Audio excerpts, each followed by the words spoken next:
Tunawasilimuni wapenzi watazamaji wa Kibenge TV, matumaini yetu mko salama salimini, na tunawakaribisheni kusikiliza awamu ya kwanza ya matangazo ya habari za matukio ya kila siku kwa yale ambayo yanaendelea kujiri katika nchi ya Jamhuri ya Kidemokrasia ya Kongo katika ngazi ya kiusalama, kisiasa na hata kidiplomasia pia.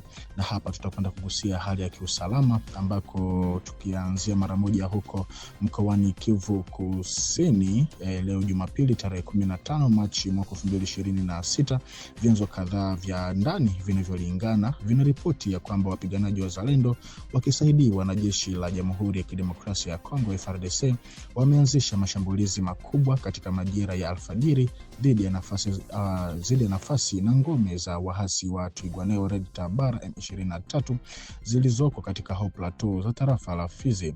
Operesheni hiyo ilianza takriban saa 11 alfajiri ya 5h du matin katika kijiji cha Kalingi karibu na Minembwe, eneo muhimu la kimkakati katika wilaya ya Fizi.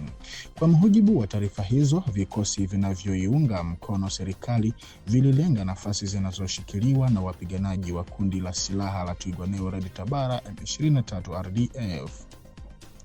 Kwa mujibu wa vyanzo vya usalama na ushuhuda uliokusanywa kutoka eneo la mapigano, jeshi la Kongo lilitumia ndege zisizo na rubani drone za kijeshi katika operesheni hiyo. Ndege hizo zilitumika kutambua, kushambulia na kuharibu baadhi ya kambi na vituo vya kimkakati vilivyokuwa vinatumiwa na makundi ya wahasi katika eneo hilo la milimani ambalo ni vigumu kufikia.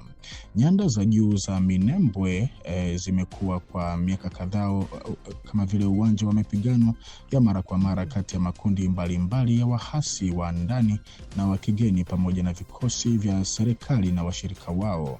Mashambulizi haya mapya yanaonekana kuwa sehemu ya kimkakati wa mamlaka ya Kongo wa kurejesha udhibiti wa maeneo muhimu ya kimkakati na kupunguza ushawishi wa makundi ya wahasi yanayofanya shughuli zao mashariki mwa nchi. Hadi sasa hakuna tathmini rasmi ya idadi ya waliouawa au uharibifu uliosababishwa na operesheni hiyo iliyotolewa.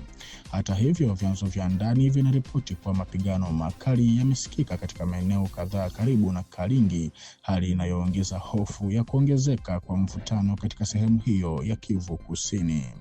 Kwa mujibu wa vyanzo kadhaa vya ndani vinavyolingana, vinadai kwa mapigano makali yameripotiwa leo katika kijiji cha Malemo kilichoko katika wilaya ya Masisi mkoani Kivu Kaskazini.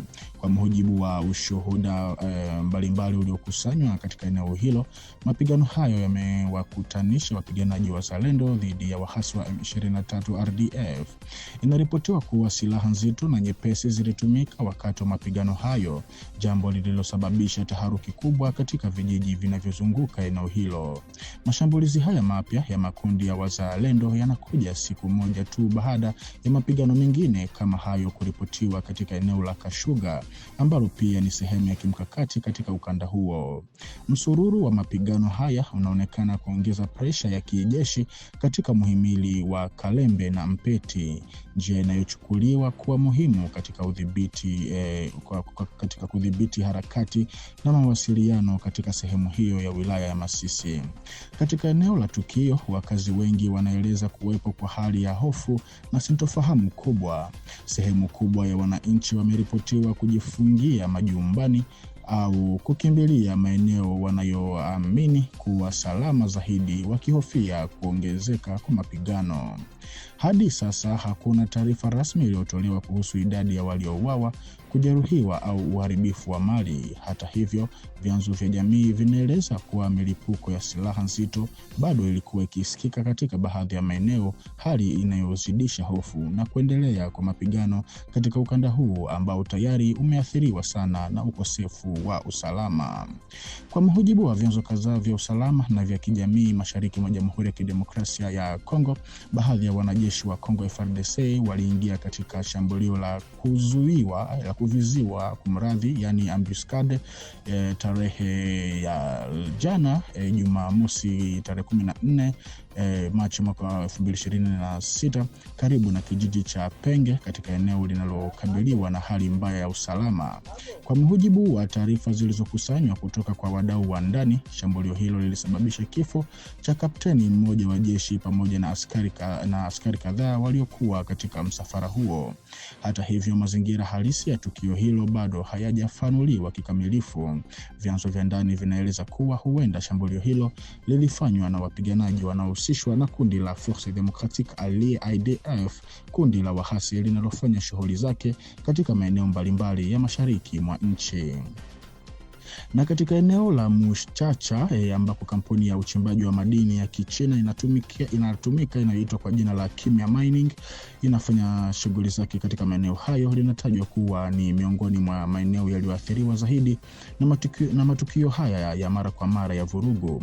Wilaya hiyo iliyopo katika jimbo la Ituri kwa miaka kadhaa imekuwa ikishuhudia mashambulizi yanayohusishwa na wahasi wa IDF yakilenga mara kwa mara vikosi vya usalama, miundombinu ya kiuchumi pamoja na raia. Shambulio hilo pia kudahiwa na kundi la Etat Islamique ambalo IDF ilitangaza kuliunga mkono katika miaka ya hivi karibuni.